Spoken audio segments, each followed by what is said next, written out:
Hi guys, so the question which we are going to do today is divisible permutation. In this, what we are going to do, you are given an integer n, construct a permutation p of length n satisfying the following condition. Okay, under this mod value p at base I minus p at base I plus 1 is divisible by I for every less than equal to 1 I less than equal to n minus 1. Okay, it can be proven that such permutation always exists under the constraint of the problem. Okay, so these are the basic of input description. Then output, we have to output what the permutation you construct. If there are multiple valid permutation, you may output any of them. Okay, but we have to output it. Okay, how we are going to do it? First, let's understand the example. In example, p is equal to 1 to satisfy the constraint, because p minus 1 1 minus 2 is equal to 1 is divisible by 1, so it satisfies the constraint. Same goes for it also. 3 and 2 also. How? 2 minus 3 is divisible by is equal to 1, which is divisible by 2. 3 minus 1 is divisible is equal to 2, which is divisible by 2. Okay, so how we are going to do that?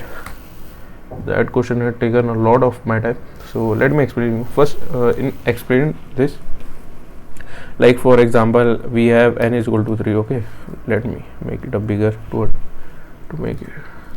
Okay, n is equal to 3. Okay, we'll take a mid value. So permutation of n is something like, if we use a for loop, it will be like I is equal to 1 1 2 3. Okay, we'll take the mid value of it. Okay, mid is what? 2. Okay, we store in val. Okay, then what we are going to do, we'll check, we'll use a for loop, or we'll iterate from 1 to 3. What we are going to do for inside this, what we are going, if val mod 2 is equal to what? 1, then what? It will do something like val is equal to val minus 1. Okay, it will val minus 1. Current val value is what? 2. Okay, then we will also store it in an array. Array is equal to val. Okay, we'll store it in a val. We'll store val value in array. Okay, else val is equal to val plus 1. Okay, so how it is working, let's understand. Is satisfy. After this, what we are doing over here, let me explain you. See, we already have array at ith index, I mean 0th index is what? 0 is equal to 2. After that, from first iteration, what we are doing over here, sorry, here it should be, no, it is correct, it is I. Okay, what we are doing over here, in first, after this I at it will iterate till less than n. Okay, so what is going over here, val is 2. 2 mod 2 is what? 0. It's not 1, so this case will run, in which val will be like val I mean 2 plus 1, it be 3. Okay, so the array 1 would be what? 3. Okay, then val, again with this will iterate, val is equal to 3.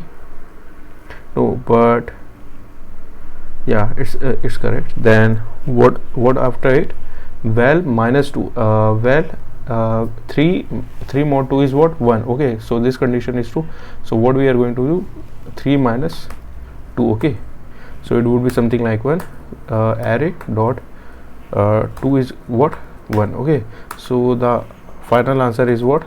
2 3 1 1. Okay, so that's how the code is working.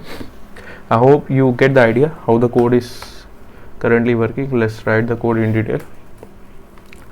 Let's declare a vector array. Okay, then declare a int char, in which we will store the n plus 1 divided by 2 mid value. Okay, what we are going to do,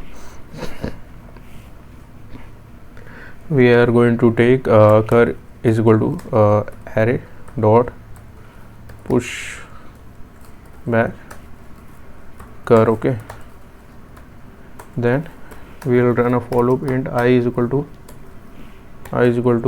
1, I is less than n, I increment, then if the same which I have explained over here, we will do this. If cur mod 2 is equal to 1, cur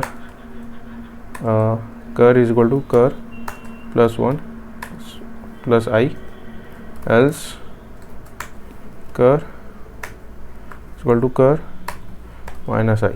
Okay, then add dot push back cur after every this operation, if else, then for loop. In this will print our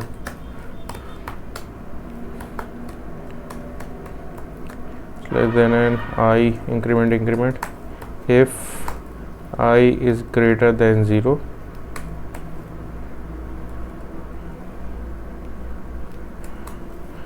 cout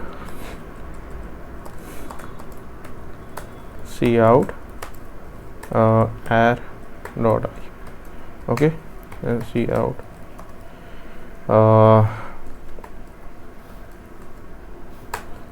okay, so let's run the test case.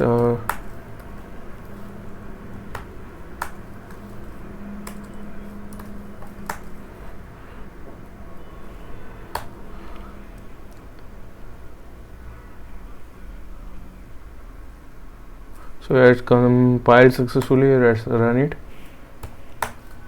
1 2, the answer is correct. 1 3, answer is still correct. Let's run 2 2 and 3, it's totally correct, as you can see. Okay, so yeah guys, that's how the code is working. If you have any doubt, write down in the comment section. I will definitely try to reply. Thank you for watching.